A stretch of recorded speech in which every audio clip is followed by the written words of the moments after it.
Gue sempet ke Datamasnya langsung.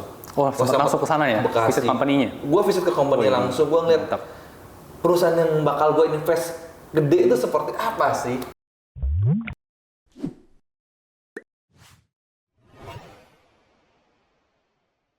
Halo dan selamat datang kembali di channel saya, Jonathan Tamrin. Nah, buat di video kali ini, gue lagi dapat kesempatan nih buat ngobrol bareng Bro Yusuf ya, dengan channelnya Yusuf Bicara Investasi. Oke, boleh kenalan singkat dulu nggak nih? Siapa sih nih Bro Yusuf ini gitu ke audiens di gue? Gue sebenarnya bantu urusan orang tua dari 10 tahun yang lalu di Capital Bakery and Cake. Jadi kita punya usaha toko kue dan roti. Kue dan roti ya. Latar belakang pendidikannya gimana nih? Sampai kok sekarang mau bahas saham ya, investasi nih? Iya. Kenapa ke saham ya? Karena sebenarnya gue mulai saham dari 2014. Jadi waktu itu gue beli saham pertama gue saham Bluebird. Masih di harga 8.000. Pas sekarang harga udah seribuan kan. Jadi itu gue mengalami ya iseng-iseng lah, waktu iseng-iseng buka RDN. Dulu juga masih belum online. Gue buka RDN-nya, gue masih ingat gue harus ke kantor sekuritasnya untuk buka akunnya 2014. Tapi ternyata di situ kayaknya rugi ya. Udah untung dikit, untung rugi. Kayak banyak ruginya daripada untungnya. Jadi akhirnya gue dari 2014 ke 2019 gue keluar masuk. Dan akhirnya sampai 2020 pas lagi market crash gue nggak masuk, kayaknya mungkin sama-sama kayak lu, kayak di mungkin di bulan Agustus, bulan Juli gue baru mulai masuk. Dan waktu itu gue sempat belajar technical juga, belajar sana sini, cuman kok nggak untung-untung juga gitu kayaknya. Dan gue punya kesibukan gue sehari-hari, jadi kayaknya ini kurang cocok sama gue, dan akhirnya gue coba beralih ke fundamental. Oke, itu kenapa ngambil fundamental gitu ya? Betul, kenapa ngambil fundamental. Oke, kenapa sahamnya nih? Kan aset investasi ada banyak ya, ada emas, ada yang lain, kripto gitu. Kenapa saham nih? Sebenarnya gue tidak hanya saham doang, gue ada 3. Di tahun 2022 gue sudah ada 3, yaitu pertama paling gede saham, kedua properti spesifik di kos-kosan, yang ketiga itu di peer-to-peer lending. Jadi kalau ada dana darurat ya, dana darurat gue justru di peer-to-peer lending. Tapi gue ngambil yang sebulan punya. Jadi kalau misalkan gue ada apa-apa, 1 bulan gue bisa langsung ambil. Nah, kenapa di saham? Karena gue lihat kalau mau jadi orang kaya, ya itu harus lewat saham.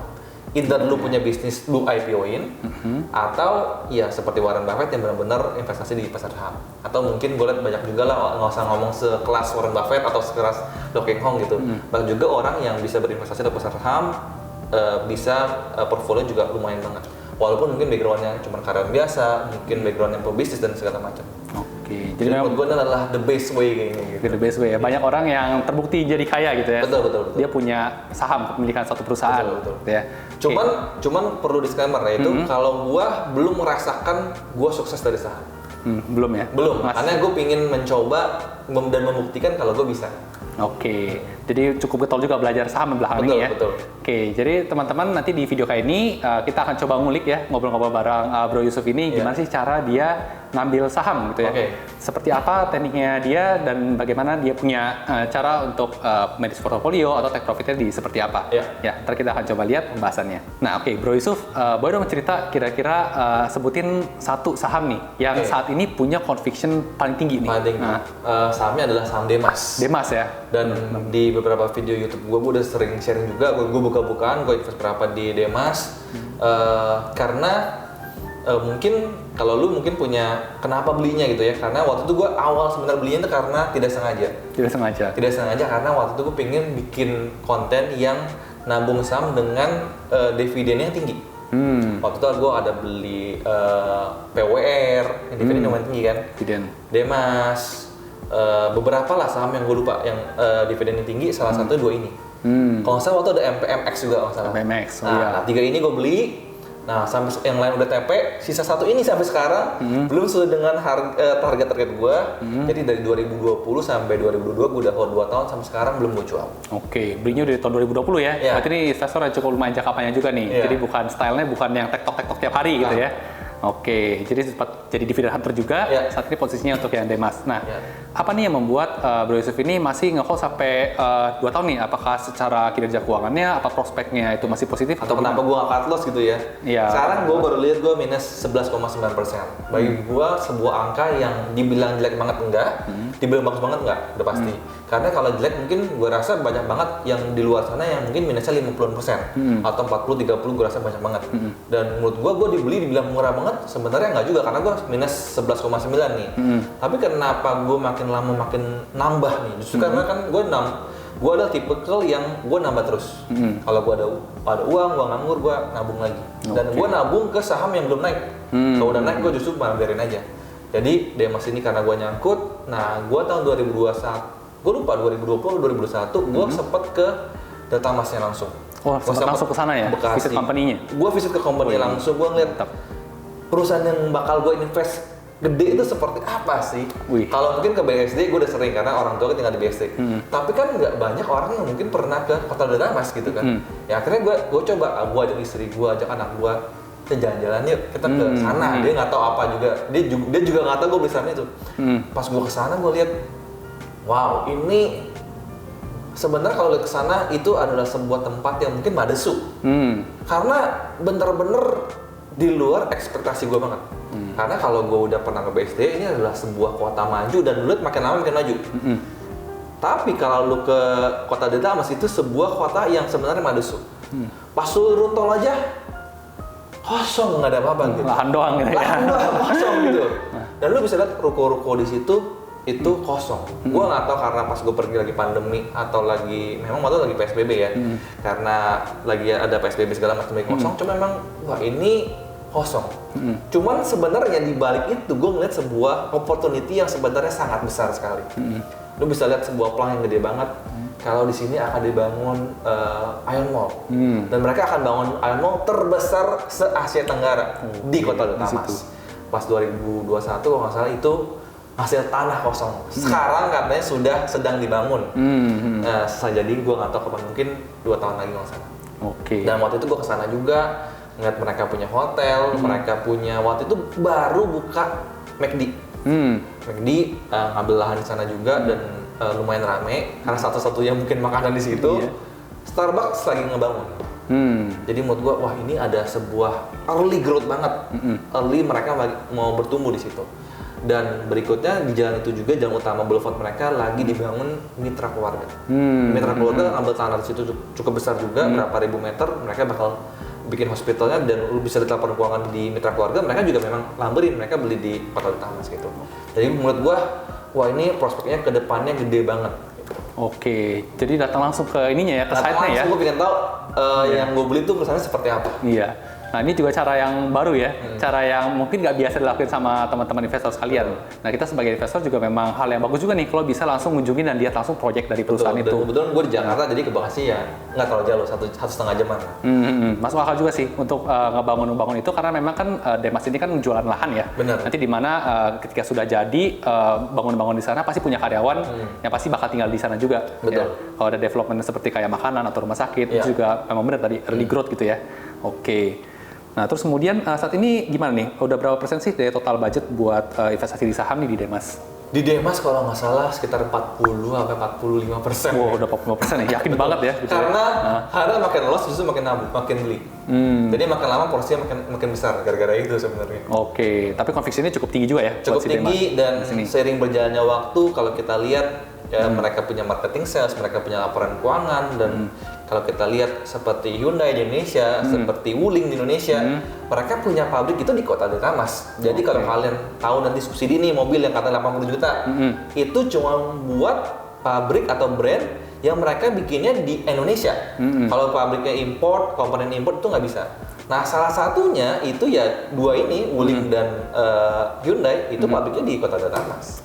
Jadi menurut gua ya kalau misalkan kedepannya Indonesia butuh mobil listrik yang sangat banyak, mereka otomatis ya Hyundai dan ini diuntungkan dan gua berharap mereka ngambil tanah lebih banyak lagi di sana dan mereka masih cukup punya tanah yang cukup banyak lah untuk beberapa tahun ke depan untuk dijual lagi ke perusahaan-perusahaan lagi di situ. Oke, ada sentimen positif juga ya secara makro berarti ya soal mobil listrik gitu ya. Betul. Dimana nanti kalau semakin berkembang mobil listrik tentunya ke depan pabrik juga perlu bikin pabrik lagi ya. Dan salah satu opsinya ada di Delta Emas yang lahannya masih sangat besar. Betul. Jadi memang kalau dilihat investasinya cukup santai ya. Karena ini kan bisa sampai bertahun-tahun masih dan punya conviction yang cukup tinggi. Dan kenapa gue nggak sampai sekarang gue nggak cut loss? Sebenarnya kalau gue cut loss pun gue nggak rugi. Walaupun gue minus 11,9%, cuma gue lihat dividen gue terima selama 2 tahun terakhir itu sebenarnya masih lebih besar daripada floating loss gue sekarang. Jadi kalau gue jual sekarang pun gue sebenarnya masih untung tipis lah. Jadi tapi kenapa gue harus jual? Kan menurut gue prospek ke depannya masih sangat bagus. Yeah. Oke, jadi ini juga salah satu style ya dalam berinvestasi, menghitung dividennya juga gitu ya. Betul. Karena saat ini meskipun posisi saat loss, tapi kalau dihitung masih cuan toh dari dividennya. Itu berarti enak banget ya ketika misalnya dia udah impas aja, itu berarti cuannya setengahnya minimal udah 11% sendiri dari dividennya. Betul, cuman yang minusnya adalah harus siap di saat kayak kemarin udah floating profit. Kita tahu dia bagi dividen, dan bagi dividen tinggi. Nah ini kita tahu, kita bakal loss lagi gitu. Oh iya, pasti dibanting ya biasanya. Pasti dibanting karena come date pasti dia punya dividen udah pasti lebih besar daripada di atas 6%. Udah pasti lebih besar daripada ARB-nya itu. Udah pasti ARB gitu pasti. Iya. Nah, bener. Oke, itu menarik ya. Nah, terus kemudian tadi kan udah ada saat ini udah ada 40% ya. Kira-kira masih ada rencana nggak sih buat nambahin muatan lagi buat si Demas ini, dan kira-kira rencana take profitnya di angka berapa nih? Dan gimana ngitungnya waktu itu? Kalau menurut gue sekarang Demas ini di harga murah. Kalau saya sekarang 150-an ya. 150-an. Gue average gue sekitar gue lupa sekitar 160-an masalah.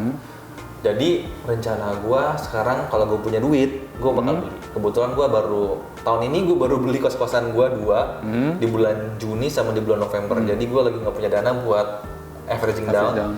Cuman Demas itu sempat pernah terendah kalau nggak salah di Maret 2020 di harga 120. Jadi gue menanti kalau misalkan dia bisa turun ke 120 di harga low-nya terendah dia, sedangkan fundamentalnya nggak berubah, gue bakal hajar gede banget kalau bisa. Gue kumpulin duit untuk hajar di 120. Oke. Dan target gue di harga sekitar 250. Sekitar 250 ya? Oke. Gimana tuh ngitungnya tuh bisa dapat angka 250? 250 itu kalau kita lihat dia di beberapa tahun terakhir harga dia itu sempat di harga 300-an. Itu dengan kita coba lihat di mungkin dia punya laporan keuangan ya. Ya, boleh. Kita bisa lihat nih di Demas itu sempat di harga 340 justru di sekitar November 2019. November 2019. Kalau dulu sempat ngomong tadi juga November 19 itu adalah profit tertinggi dia.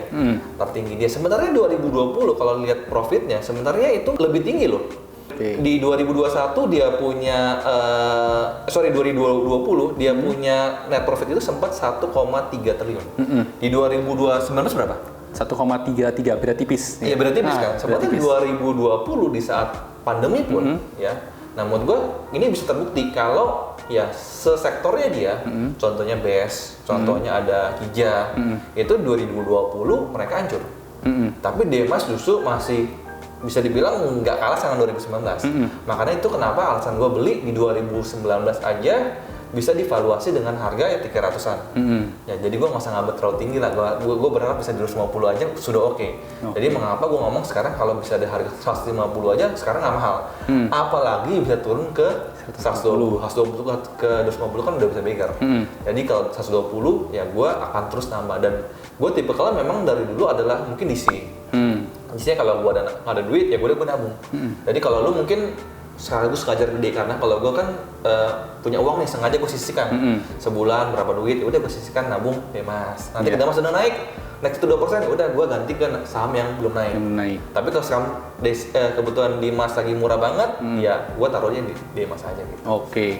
Tapi kalau dilihat sih kalau Bro Yusuf ini tadi caranya ngelihat secara kinerja dulu ya, fundamental, lalu kemudian membandingkan dengan histori pergerakan harga sahamnya ya. Betul. Oke. Ada juga mempertimbangkan rasio valuasi nggak, atau mungkin rasio valuasi mana yang biasa dipakai? Oke. Kalau gue lihat ya gue ngeliat ROE yang mana paling gede. ROE ya? Nah, ROE kalau digabungin dengan sesama seindustri, sesektor, dibandingin dengan Hija, dibandingin dengan BES, dan yang lainnya, ROE-nya Demas paling tinggi. Oke. Memang ada notes-nya, PER dan PBV dia tidak murah. Tidak murah ya? Tapi justru karena kan kalau gue lebih pikir ya perusahaannya bagus, toh kalau gue dapat dividen gue juga nggak rugi, apalagi sekarang dijual murah, ya kalau misal kita punya margin of safety aja udah tinggi banget, bisa sampai ke beggar, ya kita ekspektasi kita tinggi, ya kan, kita turunin sedikit pun masih oke menurut gue. Oke, berarti lebih ke lihat ini ya, nomor 1 di sektornya. Iya, gitu ya? nomor 1 di sektornya. Nah, kebetulan si Demas ini nomor 1 di sektornya Betul. untuk penjualan lahan industri ya. Betul. Oke, mantep banget. Oh ya teman-teman, tentunya disclaimer juga ya. Ini kan kita ngomong-ngomong cerita sharing-sharing saham ya. Betul. Gimana Dan gua masih rugi lagi. masing-masing. Iya.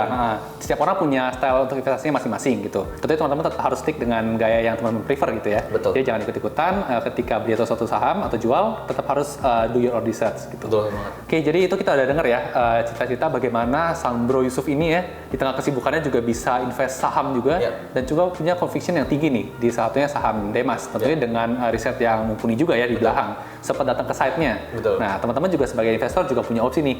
Kalau masih ragu bisa juga datang ke site atau langsung tanya ke perusahaannya nih. Karena kan sebagai investor juga kita sebagai pemilik perusahaan. Betul.